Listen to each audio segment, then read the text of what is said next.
Dan is going to give us a little bit more on the practical applications for citrus growers, or not just citrus growers, stone fruit, and how we manage the Queensland fruit fly practically, what we're doing in the field.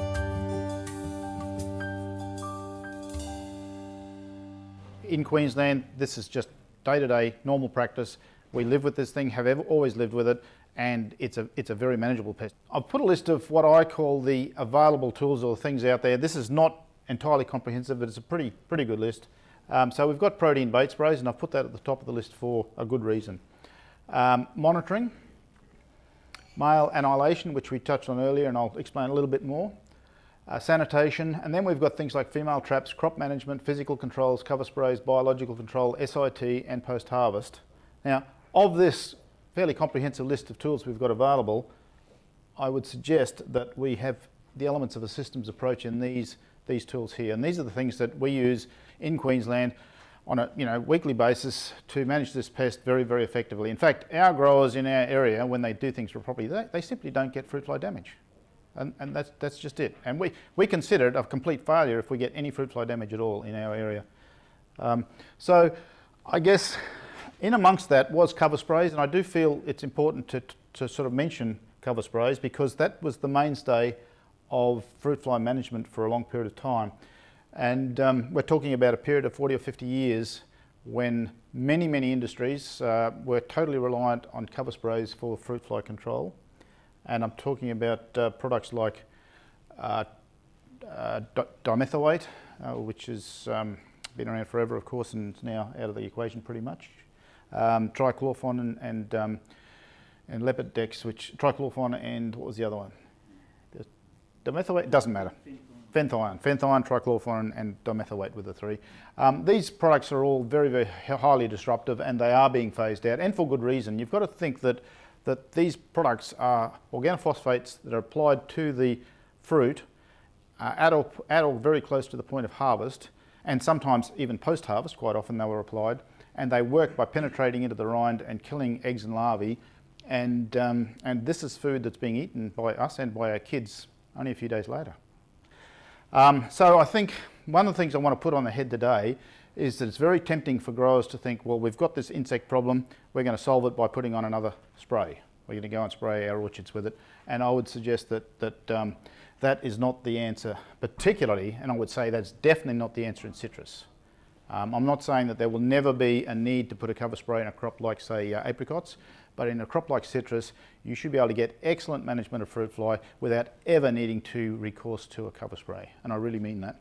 Of those four elements that I call the systems approach, I'm going to talk now a bit about protein bait sprays, and I would suggest that protein bait sprays are like the three most important things in fruit fly management. I would suggest are protein bait sprays, and you guessed it, protein bait sprays. Just want to get that message across. About 85% of our fruit fly management, I would argue, I wouldn't like to get down to decimal places, but I would suggest, and I think Andrew almost agrees with me on this, I'm sure, that if you get nothing else right, get your protein baiting right, and there's a good reason for it. I'll get back to your original question was how long do the baits last? So what's the frequency? The protein baitings, about a week. So you put them on weekly, they last about a week. They're most effective when you put them out. They're most effective on the first day when you put them out nice and fresh, and you're going to get probably most of the kill in the first few hours. Remembering that there'll be sort of flies that have been emerging over the last few days, sort of thing, since the previous bait was applied. Some of the ones that, so really there should only be a few days between when a fruit fly emerges and when she's got access to nice fresh bait, but even the residual bait from last week will still be of some value to you. It deteriorates over time. It's just, I think I said yesterday, if you put that, that hamburger I talked about before on that post, it's really interesting for the first hour. It gets a little bit less interesting after 3 hours, and after 3 days it's quite uninteresting. It's sort of, it's a protein source, and that's what happens to proteins over time. And the spacing of your baits, rows wise? Yes, for protein baiting. Yeah, so in Queensland, we normally treat at 15 litres per hectare of the mixture, and we would go every second row, and we would treat both sides, and we'd do it in a band. I normally suggest that spot treatment is actually even better, like hand spot treatment. So you can have exactly the same setup with a little gun. The beauty of that is that you can put the bait more directed. You can target it where you want to, and you can have a better chance of maybe avoiding fruit if you're able to. But the disadvantage is that it costs more because you've got to pay someone to do this. The other advantage, of course, is that my gut feeling is that we can achieve equivalent to control to our, say, strip treatments of 15 litres an hour around the 8 to 10 litres a hectare mark. That's what I believe, Andrew. You know, that you'll do as good a job with the spot treatment at lower rates per hectare because you're targeting it well. Excuse me? And breakfast or dinner? You give them for in the morning or in the afternoon? Yeah, protein braiding should be for breakfast if you can. Now, thanks to you, that's a very good question. You've got good questions. For the protein baiting, I think the general consensus is that fruit flies get active reasonably early after dawn, and they sort of trying to do their feeding early. So if you can get it out early, that's great.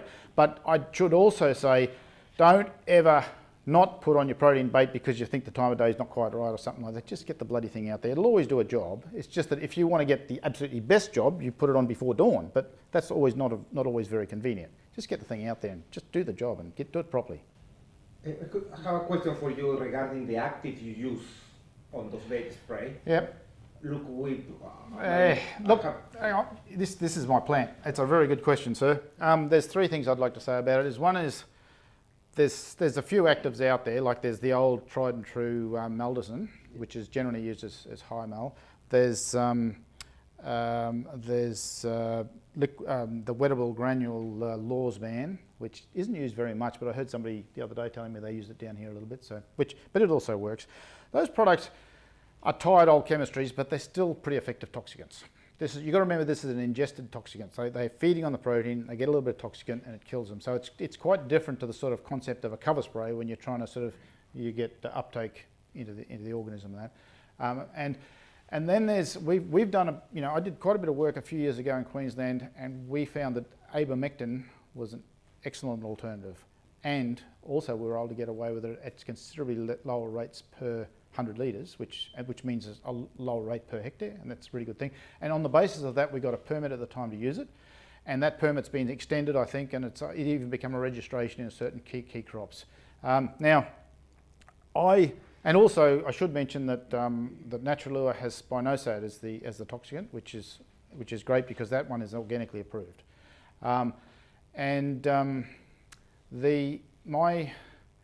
So I would normally suggest, when I'm talking to growers, I would normally suggest it's a no-brainer for me to use ivermectin, and it works very well, and it's much less toxic potentially to beneficials, and the amount you're using is 5/8 of bugger all, so it's really incredibly low amount of toxicant per hectare.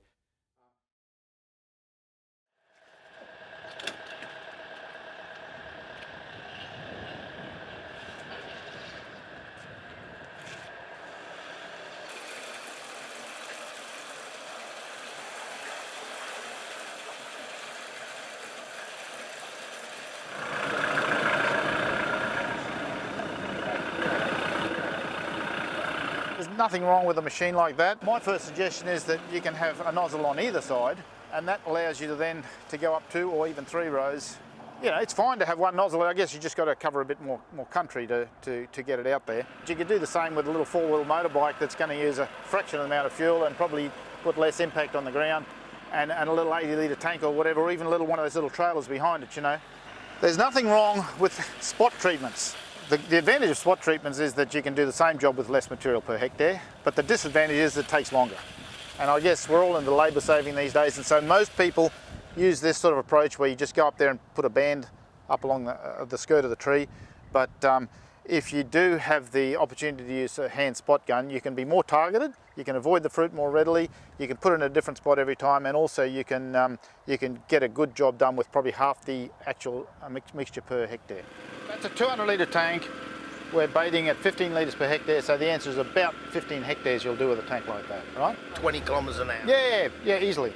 And look, the other thing, so this is perfect. There's nothing wrong with this rig. In this block, the trees are skirted pretty high, and maybe you do that for Fuller's Roseweevil or something like that. I don't know, but it's normally our skirts would be a bit lower, and we would aim to get it sort of in the lower third of the skirt. In this case, you just have to try and get on the foliage.